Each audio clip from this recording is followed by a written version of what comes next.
Actually ইয়ামালুব সম্বন্ধে আপনারা অনেক কিছু জানতে চেয়েছেন, দ্যাটস ওয়াই অনেকেই জিজ্ঞেস করছিল আমার আগের ভিডিওগুলোতে যে ভাই ইয়ামালুব নিয়ে একটা ভিডিও করেন, বাট ইয়ামালুব নিয়ে ভিডিও করতে পারি নাই কারণ আমার কাছে ইয়ামাহা বাইক ছিল না। দ্যাটস ওয়াই যে আমি ইয়ামালুব নিয়ে কোনো ভিডিও বানাইনি।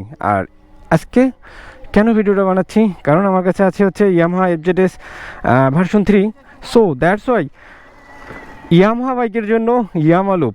অ্যাকচুয়ালি এইটা একটা মিথ, আপনি যে কোনো বাইকে ইয়ামালুব দিতে পারবেন, বাট স্পেশালি এইটা কিন্তু হচ্ছে JSO স্বীকৃত, অর্থাৎ Japanese automotive standards organization. So JSO দ্বারা স্বীকৃত এটা। কেন এটা? কারণ এইটা হচ্ছে জাপানি বাইকগুলোর জন্য, স্পেশালি ইয়ামাহা বাইকের জন্য বানানো হয়েছে ইয়ামালুব। আর আমার হাতে যে ইঞ্জিন অয়েলটা আছে এইটা হচ্ছে 10W40, যেহেতু আমার এইটা ইয়ামাহা FZS ভার্সন 3। আর এই বাইকের জন্য যেইটা রিকমেন্ডেড গ্রেড সেটা হচ্ছে 10W40।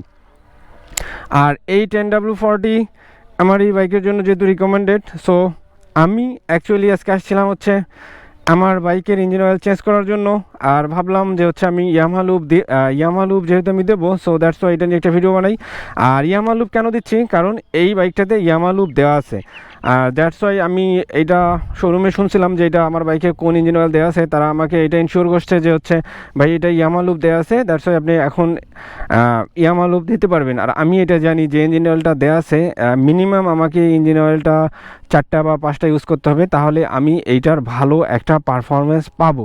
That's why ইয়ামালুব। আর আপনাদের এইটা আবার মনে করিয়েন না যে আমি এইটা আপনাদেরকে সাজেস্ট করতেছি এমনটা না। অ্যাকচুয়ালি আমি আপনাদেরকে রাইট ইনফরমেশনটা দেওয়ার ট্রাই করতেছি, কারণ যেমন সুজুকি বাইকগুলা মেক করা হয়েছে, ওদেরও একটা রিকমেন্ডেড ইঞ্জিন অয়েল আছে Suzuki engine oil. But Suzuki engine oil যেইটা অরিজিনালটা পাওয়া সোট আপ, শোরুমও গেলেও আপনি শোরুম থেকে যে হচ্ছে সুজুকি ইঞ্জিন অয়েলটা আমাকে দিয়েছিল, বাট আমি ওটা যখন ইউজ করছি ওইটার খুবই বাজে অবস্থা হয়েছিল।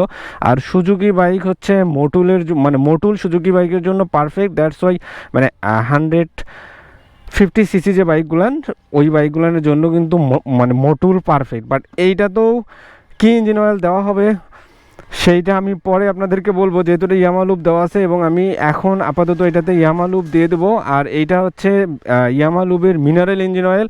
সো মিনারেল ইঞ্জিন অয়েলটা দেওয়ার পিছনে কারণটা হচ্ছে আমার ব্রেকিং পিরিয়ড চলতেছে এই বাইকে। সো এই বাইকে যতদিন ব্রেকিং পিরিয়ড চলবে 1500 কিলোমিটার বা 2000 বা 2500 কিলোমিটার পর্যন্ত এইটাতে ইয়ামালুব দেওয়া হবে। তারপর এতদিনে এইটা আমি দেখবো যে আসলে এইটা কেমন পারফরমেন্স করে, যেহেতু 300 কিলোমিটার আমি ইয়ামালুব রাইড করছি, আর ফার্স্ট 300 কিলোমিটার এবং এটা নিউ বাইক। সো এইখানে বোঝার কোনো ওয়ে নেই। বাট আমি যখন এটা চেঞ্জ করে ইয়ামালুব দেবো, এইটা যখন আমি পরবর্তী 500 কিলোমিটার বাইকটা রাইড করব, তখন অ্যাকচুয়ালি আমি বুঝতে পারবো যে এইটা কীরকম পারফরমেন্স করতেছে। তারপর ভিত্তি করে আমি আর একটা ইয়ামালুব দেবো। সো ইঞ্জিন অয়েলের ক্ষেত্রে কাহিনী যেটা হচ্ছে, যখন আপনারা একটা ইঞ্জিন অয়েল ফার্স্ট টাইম দেওয়ার ফলে ওইটাতে কিন্তু আপনারা রাইট পারফরমেন্সটা পাবেন না। সো এর জন্য আপনাকে করতে হবে কি, মিনিমাম 3টা থেকে 4টা ইঞ্জিন অয়েল ইউজ করতে হবে। সো যেহেতু ইয়ামালুব বানানোই হয়েছে ইয়ামাহা বাইকের জন্য, অ্যান্ড দ্যাটস ওয়াই এইটাতে ইয়ামালুব দেবো। আর আপনারাও একটা জিনিস ট্রাই করবেন, যখন বাইক কিনবেন, বিশেষ করে ইয়ামাহার যখন বাইক কিনবেন, তখন আপনারা শোরুম থেকে শুনবেন যে আসলে ওইটাতে প্রথমে কোন ইঞ্জিন অয়েলটা দেওয়া আছে, ওই অনুযায়ী যদি ইয়ামালুব দেওয়া থাকে ইয়ামালুব ইউজ করবেন। আর যখন আপনি ব্রেক ইন পিরিয়ডটা পার করবেন, তারপরে আপনার যদি মনে হয় যে ইয়ামালুবের পারফরমেন্স ভালো হচ্ছে না, তখন আপনারা এটা বাদ দিয়ে দেবেন। আর যদি দেখেন পারফরমেন্স ভালো পাচ্ছেন, তাহলে এটা ইউজ করতে পারেন। আর একটা যেটা হচ্ছে সিক্রেট একটা বলে দেই, সেইটা হচ্ছে যে ইয়ামালুবের কিন্তু ফুললি সিনথেটিক ইঞ্জিন অয়েলও আছে। বাট আমি একটা খুবই ইম্পর্টেন্ট সিক্রেট বলে দিচ্ছি, ইয়ামাহা বাইকের জন্য কিন্তু লিকুইবিলিটা অনেক ভালো। লিকুইবিলি কিন্তু আমি যতগুলা শুনছি বা যতগুলো ভিডিও দেখছি, তার মধ্যে ম্যাক্সিমাম যারা ইউজ করছে তারা বলছে যে হচ্ছে ভাই ইয়ামালুবের চেয়েও ফুললি সিনথেটিক যেটা আছে লিকুইডলি নাকি ইয়ামার জন্য খুবই ভালো। সো দেখা যাক, এইটা ব্রেকিং পিরিয়ডটা আমি পার করি, অ্যান্ড ব্রেকিং পিরিয়ড পার করার পর যদি দেখি ইয়ামালুবের পারফরমেন্স আমার কাছে ভালো লাগতেছে না, তখন আমি এটা লিকুইডলি দেবো। ফুললি সিনথেটিকটা দিয়ে দেখবো যে আসলে এটা কীরকম পারফর্ম করে। So that's it. আর একটা কথা, সেটা হচ্ছে যে আপনারা যখন হচ্ছে ইঞ্জিন অয়েল চেঞ্জ করবেন, তখন ট্রাই করবেন যে হচ্ছে ব্রেকিং পিরিয়ডে তো আমি বলে দিছি যে আপনারা কত কিলোমিটার অ্যাকচুয়ালি ব্রেকিং পিরিয়ডে তো বলেই দেওয়া আছে যে কত কিলোমিটার পর পর ইঞ্জিন অয়েল চেঞ্জ করতে হবে। আই বাটনের ভিডিওটা যদি আপনারা দেখেন তাহলেই বুঝতে পারবেন। আর একটা যে জিনিস সেটা হচ্ছে যে ইঞ্জিন অয়েল চেঞ্জ করার সময় অবশ্যই অয়েল ফিল্টারটা চেঞ্জ করে নেবেন, তাহলে বাইকের আরও ভালো পারফরমেন্স পাবেন এবং হচ্ছে মাইলেজটাও বেটার মাইলেজ পাবেন। সো বেটার মাইলেজ অ্যান্ড ভালো পারফরমেন্সের জন্য অবশ্যই আপনাদেরকে ট্রাই করতে হবে অয়েল ফিল্টারটাও চেঞ্জ করার জন্য এবং সঠিক গ্রেডের ইঞ্জিন অয়েল ইউজ করার জন্য। আমার এই বাইকের রিকমেন্ডেড ইঞ্জিন অয়েল হচ্ছে 10W40। দ্যাটস ওয়াই আমার হাতে যে ইয়ামালুবটা আছে এইটা হচ্ছে 10W40। আর এইটা হচ্ছে আমি আবার বলতেছি জাপানিজ অটোমোটিভ স্ট্যান্ডার্ডস অর্গানাইজেশন স্বীকৃত ইয়ামালুব। আর জাপানি বাইকের জন্যই তারা অ্যাকচুয়ালি এই ইঞ্জিন অয়েলটা বানাইছে।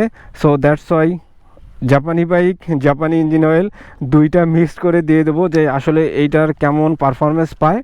সো এইটাই হচ্ছে কাহিনি। So hope so you all are enjoying my videos. Actually ওয়েদারটা জোশ আর হচ্ছে বৃষ্টি পড়তেছে আর হয়তো বা বেশিক্ষণ কথা বলতে পারবো না। সো দ্যাটস ওয়াই ভিডিওটা আমাকে এখানেই ক্লোজ করে দেওয়া লাগতেছে। আর ইয়ামালুব যেহেতু এটা প্রথম আমি ইঞ্জিন অয়েল দিচ্ছি আর এইটার পারফরমেন্স নিয়ে পরবর্তীতে আরও ভিডিও মেক করা হবে। আর আপনাদের যদি অভিজ্ঞতা থাকে এটা ভালো না খারাপ অবশ্যই কমেন্ট বক্সে লিখবেন।